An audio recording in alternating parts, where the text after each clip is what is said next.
6, 5, 4, 3, 2, 1, 0.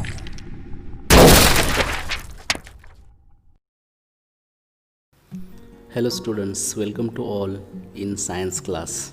Today we are study about the 12th chapter muscular system and digestive system in human body part 2.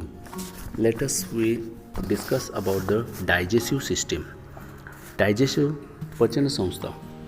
Then definition of digestion, conversion of a food into the soluble form and its absorption into the blood is called digestion.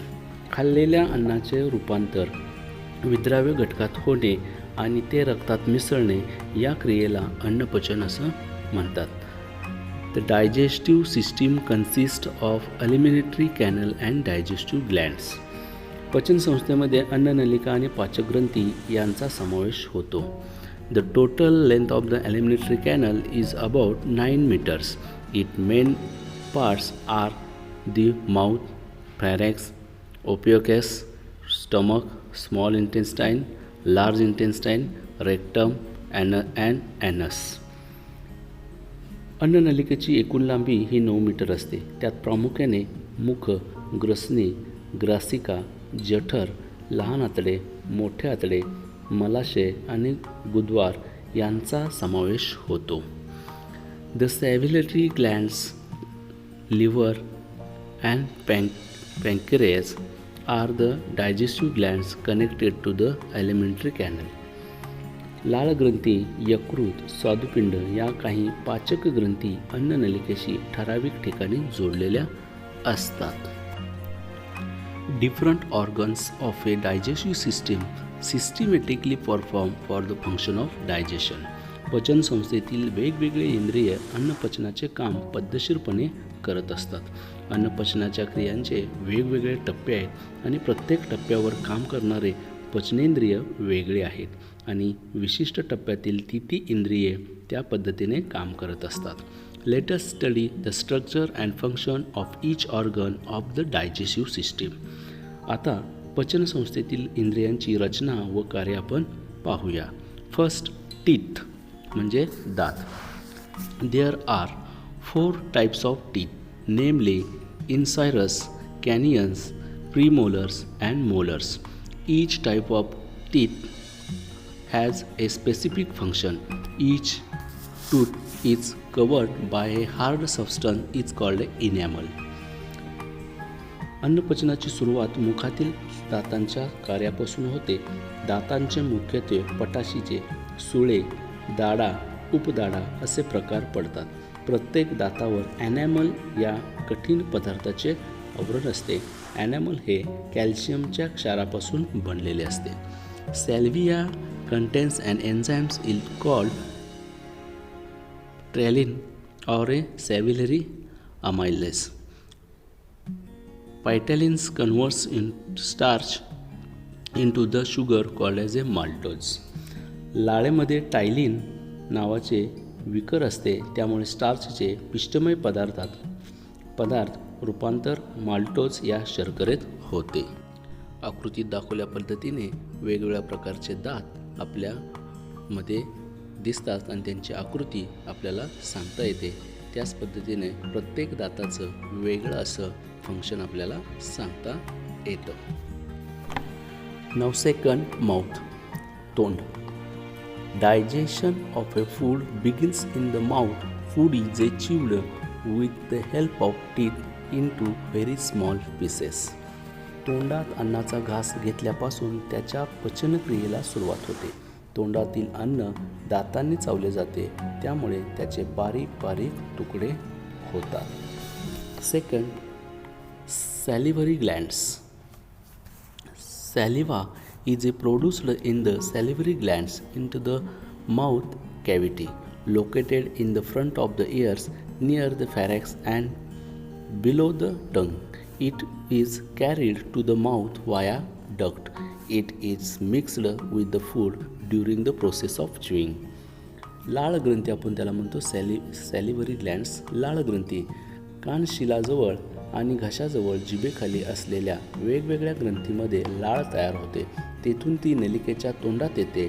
अन्न चावण्याची क्रिया सुरू असतानाच त्यात लाळ मिसळली जाते. नाव third, throat. The oesophagus and trachea open into the pharynx. त्याला आपण ग्रसनी असं म्हणतो. घसा, अन्न नलिकेचे आणि श्वासनलिकेचे तोंड घशात म्हणजेच ग्रसनीमध्ये उघडते. Next, oesophagus. It is the tube leading for the pharynx to the stomach. It pushes the food towards the stomach. ग्रसनी म्हणतो, ग्रासिका म्हणतो आपण त्याला. ही नळी घशापासून जठरापर्यंत असून अन्न पुढे ढकलण्याचं काम करत असते. Next, pancreas. The pancreas secretes the pancreatic juice that contains various enzymes. स्वादुपिंडातून स्वादुरस स्त्रवतो आणि त्यात अनेक विकरे असतात. The next, liver. The liver is the largest gland in the body. It has a rich supply of food. Its main functions is storage of glucose. The gallbladder is situated below the liver. It stores bile and the digestive juice secreted by the liver. When bile is carried into the small intestine, it mixes with the food there and helps in digestion of fats. Bile contains bile salt. यकृत ही शरीरातील सर्वात मोठी ग्रंथी आहे. यकृताला भरपूर रक्तपुरवठा होत असतो. यकृताचे मुख्य कार्य म्हणजे ग्लुकोजचा साठा करणे. यकृताच्या खालच्या बाजूस पित्ताशय असते. यामध्ये यकृताने स्त्रवलेला पित्तारस साठवला जातो. हा पित्तरस लहान आतड्यात पोहोचला की तेथील अन्नात मिसळतो व पचन सुलभ होते. स्निग्ध पदार्थांच्या पचनास पित्तरसामुळे मदत होत असते. Next, stomach. The large sac-like part of the alimentary canal is called as a stomach. The gastric glands of stomach secretes gastric juice. Food that has entered stomach is churned. Three components of a gastric juice, namely hydrochloric acid, pepsin, and muscus, are mixed with the food here and it becomes acidic. Mainly proteins are digested in the stomach due to the churning and the action of gastric juice. Food becomes a semi-solid slurry which is slowly pushed into the small intestine. अन्ननलिकेच्या मोठ्या पिशवीसारख्या भागाला जठर असं म्हणतात. जठरातील जाठरर ग्रंथीमधून जाठर रस स्त्रवतो. जठरात आलेले हे अन्न घुसळले जाते. Hydrochloric आम्ल, पेप्सिन, म्युकस हे जाठर रसाचे 3 घटक मिसळून अन्न आम्लधर्मी होते. जठरात मुख्यतः प्रथिनांचे विघटन होते. खाल्लेल्या अन्नात जठरातील पाचक रस मिसळून तयार झालेले पातळ मिश्रण लहान आतड्यात हळूहळू पुढे ढकलले जाते. म्हणजे अन्न जे आहे ते पहिल्या तोंडातून येऊन पुढे ते जठरापर्यंत येतं आणि नंतर ते जठरापासून मोठ्या लहान आतड्यात ते मिसळलं जातं किंवा तिथंपर्यंत ढकलण्याचा प्रयत्न केला जातो. Now small intestine. The small intestine is about 6 meter long. Most of the digestion and the absorption of food takes place here. 3 different digestive juices are mixed with the food in the small intestine. Absorption into the blood and nutrients obtained by the digestion of food also occurs in the small intestine. लहान आतडे सुमारे 6 metre लांब असून येथे प्रामुख्याने अन्नाचे पचन व शोषण होते. लहान आतड्यात अन्नामध्ये 3 पाचक रस मिसळतात. अन्न पचनातून मिळालेले पोषक पदार्थ रक्तात शोषण्याचे काम लहान आतड्यामध्ये होत असते. Next point, large intestine. मोठे आतडे. मोठ्या आतड्याची लांबी सुमारे 1.5 मीटर असते. The large intestine is about 1.5 meter long. Only water absorption in the large intestine. A small part of This a small part called the appendix is attached to the first part of the large intestine. Undigested remains the food digested in the small intestine enter the large intestine. Undigested material is thrown out of the body through the anus. मोठ्या आतड्याच्या सुरुवातीच्या भागाला appendix हा छोटा भाग जोडलेला असतो. लहान आतड्यात अन्नाचे पचन झाल्यानंतर न पचलेले अन्न आणि पचलेल्या अन्नातील उर्वरित घन भाग मोठ्या आतड्यात जातो. पचन क्रियेनंतर उरलेले पदार्थ गुरुत्वामार्फत शरीराबाहेर टाकले जातात. Now, important glands and the digestive system and their secretion and the functions. Now listen. Organ, gland, secretion and function. First, mouth, salivary glands, saliva, conversion of stomach into the maltose. तोंड, लाळ ग्रंथी, लाळ जी आहे ती ptyalin आणि पिष्टमय पदार्थाचं रूपांतर माल्टोजमध्ये करण्याचं काम हे करत असतं. Next, stomach, gastric wall, gastric juice to make food acidic, breakdown of proteins to protect the inner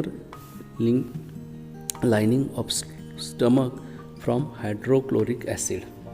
जठर भित्तिका, जाठर रस, अन्न आम्लयुक्त करणे, प्रथिनांचे विघटन करणे, जठराच्या आतील अस्तराचे हायड्रोक्लोरिक आम्लापासून संरक्षण करणे हे त्याचं कार्य असतं. त्याच्यानंतर स्टमकमध्ये आपल्याला दुसरा येतो liver, bile, to make a food alkaline to convert a large fat particles into the small one. जठराच यकृत, पित्तरस त्याच्यामध्ये अन्न आम्लयुक्त करणे, मोठ्या मेदकणांचे लहान कणात रूपांतरण करणे हे काम असतं. नेक्स्ट, पँक्रियास, स्वादुपिंड, pancreatic juice to convert the proteins into the amino acid and to convert the fats into the fatty acid and glycerol, to convert the complex carbohydrates into simple sugar. स्वादुपिंड, स्वादुरस आणि प्रथिनांचं रूपांतर amino आम्लात करणं, मेदांचं रूपांतर मेदाम्लात आणि ग्लिसेरॉलमध्ये करणं आणि पिष्टमय पदार्थांचे रूपांतर शर्करात करणं हे त्याचं काम असतं. Next is the small intestine, intestinal juice to convert the proteins into the amino acids, to convert the complex carbohydrates into the glucose, to convert the fats into the fatty acids and the glycerol. लहान आतड्यामध्ये आंतररस याचं कार्य काय असतं तर प्रथिनांचे amino आम्लात रूपांतर करणे, पिष्टमय पदार्थांचे ग्लुकोजमध्ये रूपांतर करणे, मेदांचे मेदाम्लात व ग्लिसरॉलमध्ये रूपांतर करणे हे असतं. Physically, health is extremely important in a personality development. When all organs our system in function properly, we say that we are in good health. However, harmful habits like smoking, chewing of tobacco, drinking alcohol after our health is adversely. There are very bad effects of tobacco, alcohol, smoking on a digestive system. Here we know that 31st May is the World No Tobacco Day and 7th April is the World Health Day. आपल्याला माहिती आहे की 31 मे हा जागतिक तंबाखू सेवन विरोधी दिवस आहे व 7 एप्रिल हा जागतिक आरोग्य दिन आहे. त्यामुळं आपलं आरोग्य आपण चांगल्या पद्धतीनं जपलं पाहिजे, राखलं पाहिजे. Thank you class.